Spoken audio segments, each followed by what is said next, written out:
How you doing, my fellow deplorables? Somebody called me a deplorable today for sticking by President Trump. And you know what? I was honored. I consider the term a badge of honor, really, and you should too. The last thing we crave is the approval of the media elites. It is so liberating. They have built themselves a prison, and the inmates are also the guards at the same time. It's amazing, that sick, little, warped culture they built all for themselves. I want no part of it, and trust me, I don't think you do either.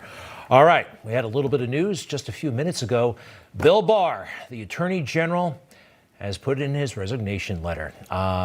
Probably was fired, most likely. The president put out a pretty warm tweet, you know, hey, did a great job, all's well, and a nice letter from Bill Barr. But let's face it, he let down a lot of people. Here's what I think happened. Well, he was pretty good when he talked about the Constitution in front of friendly groups. And he certainly stuck up for himself when confronted by hostile Democrats. But when it came to actually managing the Department of Justice, the deep state portion, I think he was in over his head. Who knows? Maybe he'll write a book about it. Maybe someday President Trump will. But remember when I told you how he was good at shutting down Democrats, or at least keeping his cool in the storm? Watch this. I'm reclaiming my time, Mr. General. My time is limited. I have the time. So what Reclaiming my time. Yeah, I'm answering your question. Well, you got to let him answer. Reclaiming my time. Reclaiming my time, sir.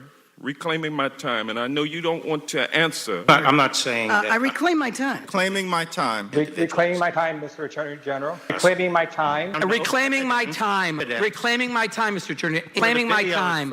Reclaiming my time, Mr. Barr. Okay, reclaiming my time. Excuse me, the time is fine. I mean, come on, how do you put up with that?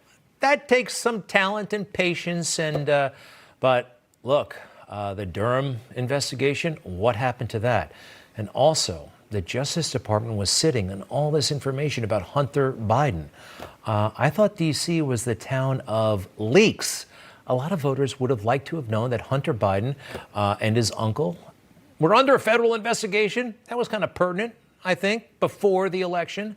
It wasn't really helpful. Now, he had his reasons, I'm sure, but pretty much a disappointment. I think he was probably fired by the president. We will learn more. All right, so back to us. And where are we right now? Our president is in the fight of his life. And there are people right now who are out there calling Joe Biden the president-elect. Now, at this point, there is some political and some historical justification for them to do so at this point. I personally feel they're wrong. I'll go into that in just a moment. But first, the Electoral College, basically in the state capitals, they went through the votes, and this is what it looked like. And they did their thing, and it looks like at this point, he's got 270 electoral votes, plus Joe Biden does. This is how the governor of Wisconsin put it. But something important to tell you about this. Watch this first, though. The will of the people is the law of the land. And we have accomplished that by determining who the next president and vice president of the United States are. All right, Governor Evers, I'm sorry, it's actually not up to you. We know you're rooting for Joe and Kamala. But according to the Constitution, I did say there was political and media precedent for what he just said. People do that, you know, president-elect. They've always been in a hurry to call Joe Biden the president-elect. But let's take a look at the Handbook for America, the United States Constitution. Let's go through this, please, item by item. This part happened today. The electors shall meet in their respective states and vote by ballot for two persons, the president and the vice president. That happened. Next up, please. They shall make a list of all the persons voted for and the number of votes for each. Again, that happened today. This is where it goes into the future a little bit. Next up, if you don't mind, which list they shall sign and certify and transmit sealed to the seat of the government of the United States directed to the president of the Senate. Okay. They've got to send these votes to Washington, D.C. That's the seat of government, directed to the president of the Senate. That's the vice president, and this is important. The president of the Senate shall, in the presence of the Senate and House of Representatives, open all the certificates and votes shall then be counted. Technically, I don't think we're supposed to know the results. I mean, it did say sealed in that previous slide. All right, and finally, this is most important, actually. The person having the greatest number of votes shall be the president. That does not happen until January 6th, and the person who's doing the counting in front of the House and the Senate is the Vice President of the United States. Look, how I read it, we won't have a president-elect until then. And as you know, there are still challenges all over the place, and some states are sending alternate delegations of electors to Washington, D.C., like kind of a shadow team of electors. The constitutionality of that, I can't answer for you, but this is important. So let's see if it does the blank ballots like it's supposed to.